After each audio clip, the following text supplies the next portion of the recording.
Niya na ang Balitang Express region-wide karong orasa.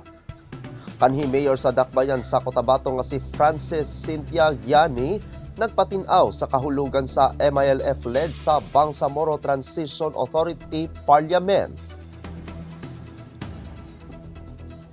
Sa pakigbahin sa iyang legal o historical nga pananaw, ang kanhi Mayor sa Dakbayan sa Cotabato o former ARMM Solicitor General nga si Attorney Frances Cynthia Giani kalabot sa nagpadayon nga diskusyon sa termino nga MILF-led sa Bangsamoro Transition Authority o BTA.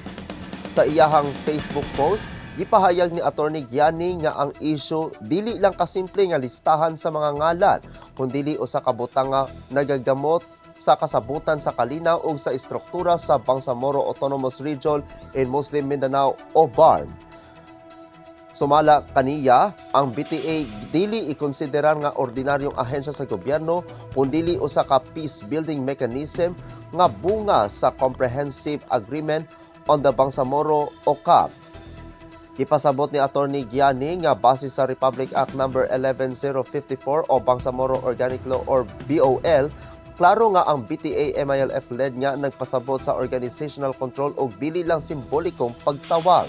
Giisgutan usab niya nga sa mga records sa negosasyon, ang Moro Islamic Liberation Front o MILF giila isip usa ka nagkahiusang political entity nga gipresentahan sa Central Committee niini.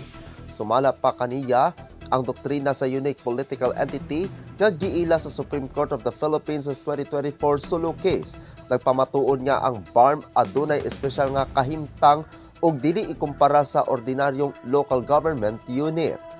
Tungod niini, matod niya dili mahimong baliwalaon sa national nga gobyerno ang opisyal nga nominasyon sa MILF nga dili maapektuhan ang prinsipyo sa regional autonomy ug self-determination nga gigarantyahan sa 1987 Constitution.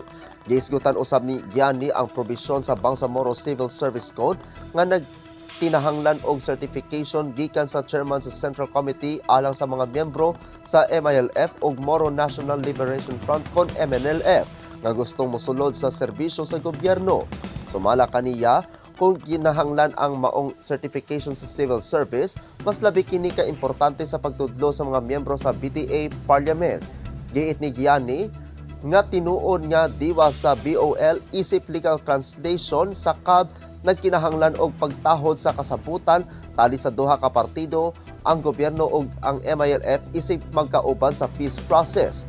Matod pa niya, ang paglikay sa endorsement sa Central Committee mahimong makapahuyang sa gitawang nga parity of esteem tali sa mga partners sa kalinaw. Sa katapusan, gipahayag ni Giani nga ang Supreme Court gihapon ang muhatag sa pinal nga desisyon sa maong issue.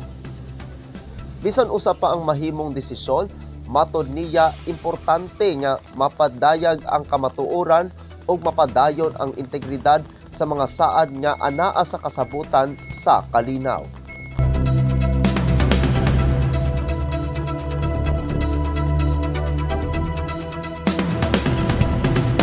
Samtang unang Balik Islam General Assembly gipahigayon sa probinsya sa Sultan Kudarat.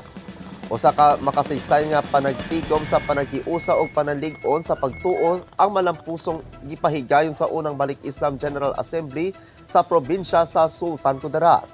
Ang maong programa kabahin sa mga pangunang inisyatiba ni Governor Dato Pax alias Manguda Dato nga nagtinguha sa pagpalig-on sa panag-uban og espiritual nga kinabuhi sa mga balik Islam gikan sa nagkalain-laing lungsod sa probinsya.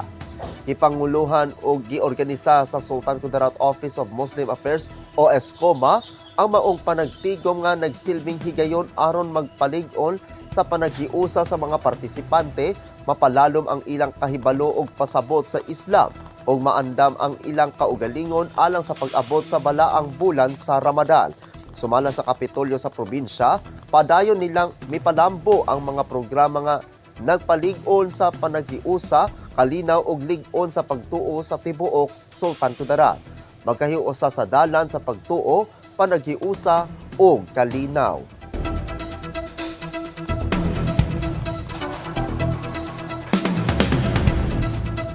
At ang uban pang mga balita ula sa alas 9:30 sa gabi sa Weekend News.